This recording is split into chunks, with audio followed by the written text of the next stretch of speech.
buenas. Primero que nada comenzaremos con una pequeña introducción o justificación al siguiente video educativo que se va a realizar. Debemos saber que una gramática formal es una serie de reglas para reescribir cadenas, junto a un símbolo inicial desde el cual comienza a reescribirse. Por lo tanto, una gramática usualmente es llamada un generador de lenguaje. Sin embargo, también puede ser usada algunas veces como la base para un reconocedor, una función dentro de la computación que determina si alguna cadena dada pertenece al lenguaje o es gramáticamente incorrecta. Para describir tales reconocedores, la teoría del lenguaje formal utiliza formalismos separados, conocido como teoría de autómatas. Uno de los resultados interesantes de la teoría de autómatas es que no es posible diseñar un reconocedor para ciertos lenguajes formales. Sortear es el proceso de reconocer un sonido, es decir, una cadena en lenguaje natural, mediante su división en una serie de símbolos y análisis de cada uno comparándolo a la gramática propia del lenguaje natural.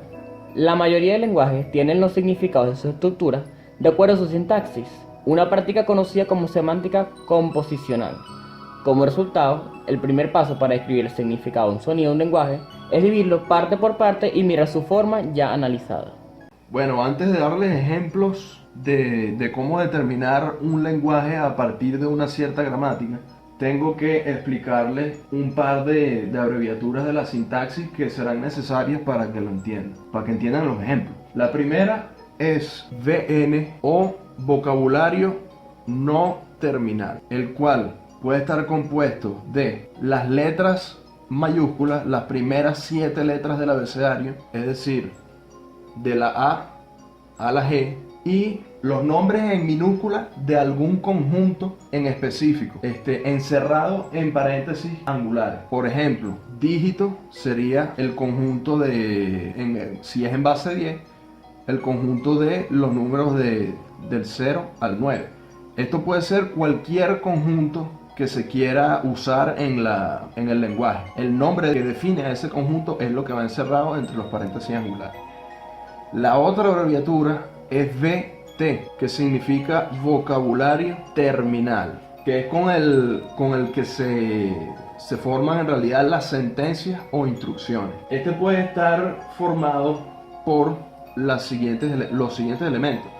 Las letras minúsculas, las primeras 7 del abecedario de la A a la G, operadores matemáticos, tales como la suma, resta, multiplicación, división, etc.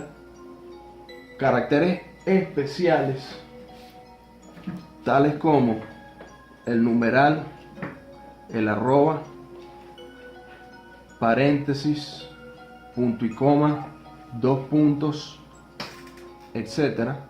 Los dígitos del 0 al 9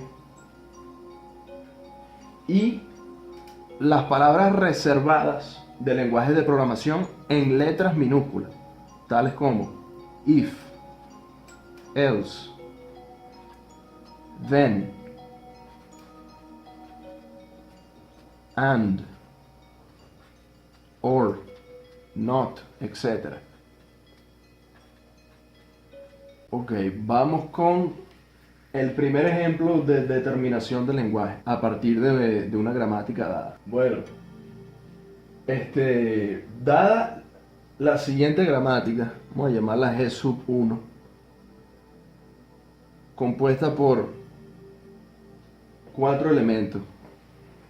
El vocabulario no terminal, el vocabulario terminal, la S, la cual es un subconjunto, o más bien es un elemento del conjunto de los no, el elemento inicial del conjunto de los no terminales, y la P, que son las diferentes derivaciones o reglas que tiene esta gramática, donde VN será igual a número, coma, dígito.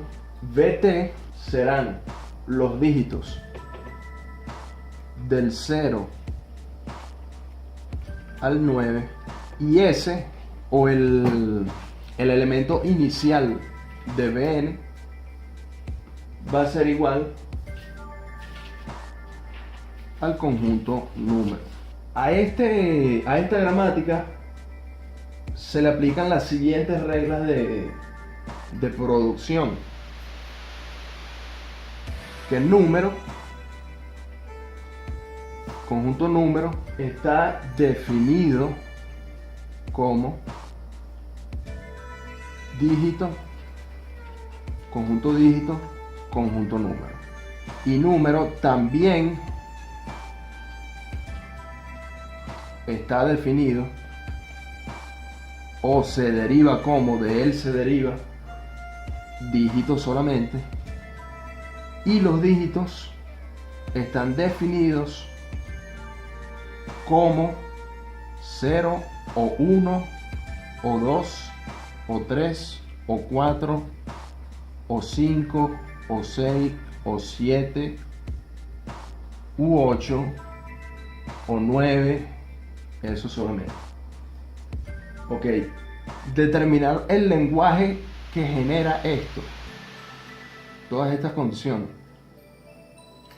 Bueno, si se parte del elemento inicial S, siempre se parte de ese elemento, y decimos que S es igual a número, entonces que S es igual a número y número está definido como dígito número, entonces podemos decir que S es igual a dígito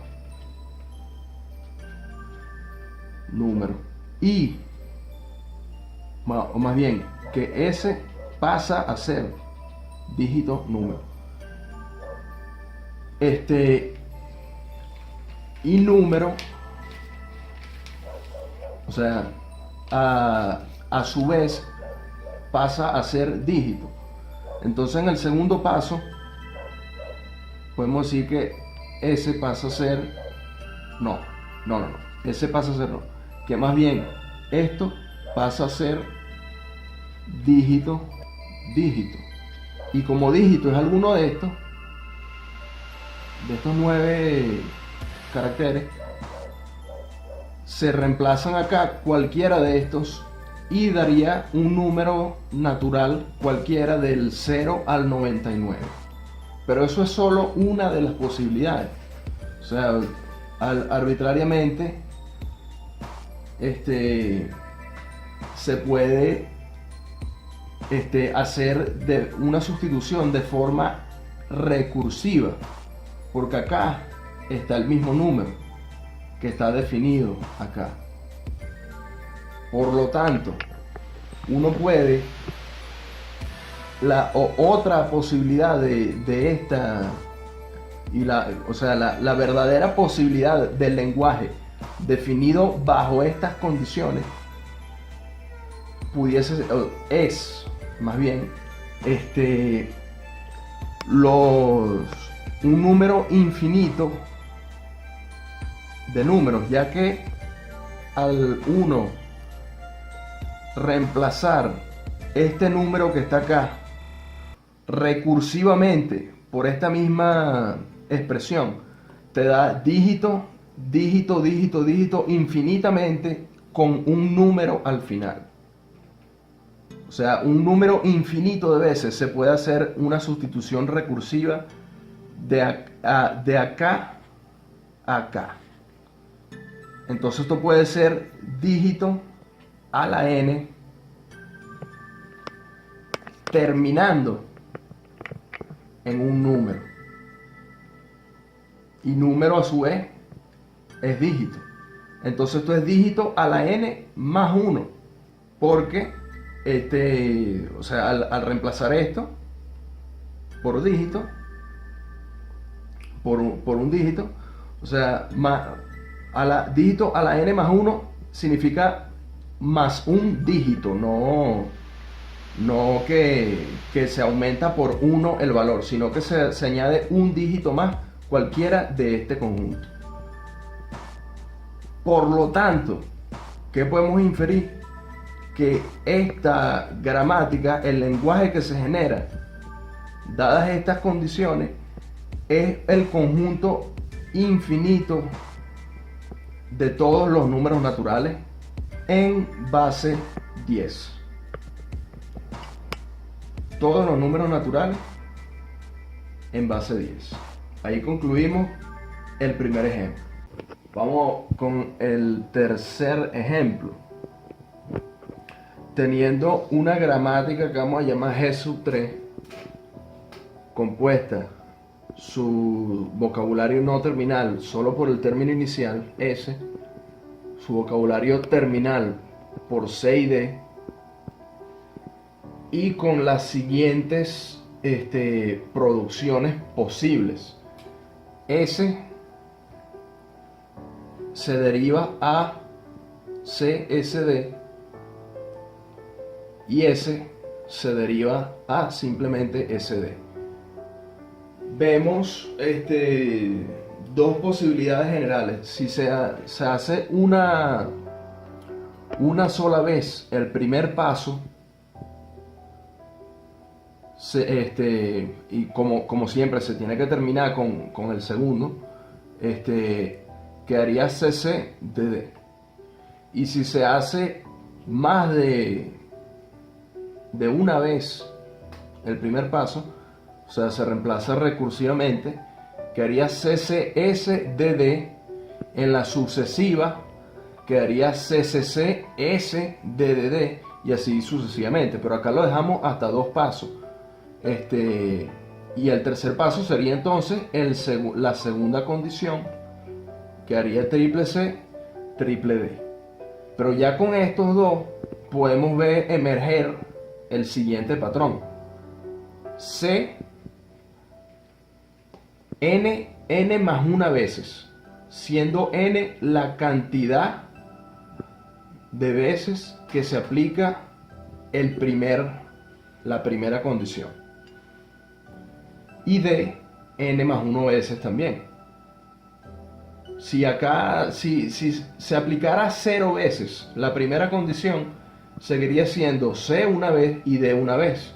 O sea, directamente la segunda condición. Y mientras mientras se apliquen estas dos n más 1 veces, se va a ser verdadera la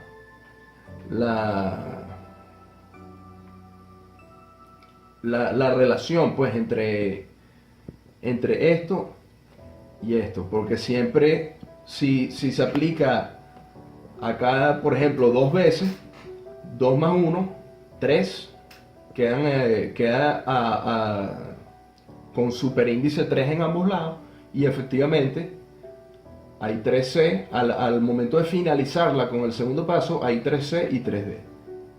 Por lo tanto, este es el lenguaje que se genera con esta gramática.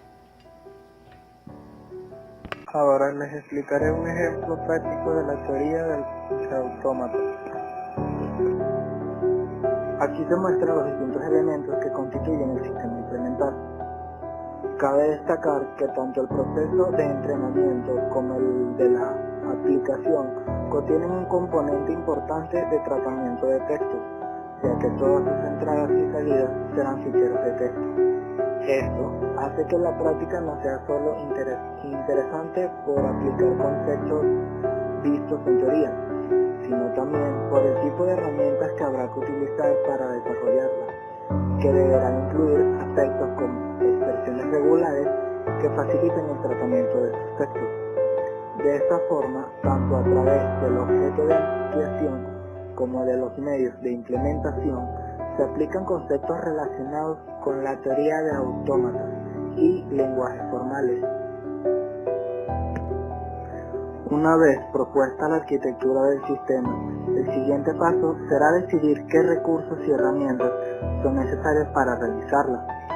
La presentación de la práctica contendrá una propuesta de implementación.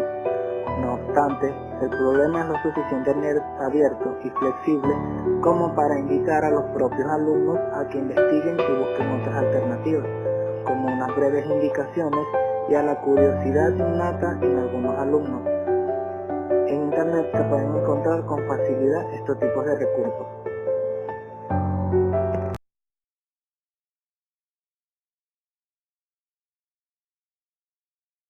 Jump!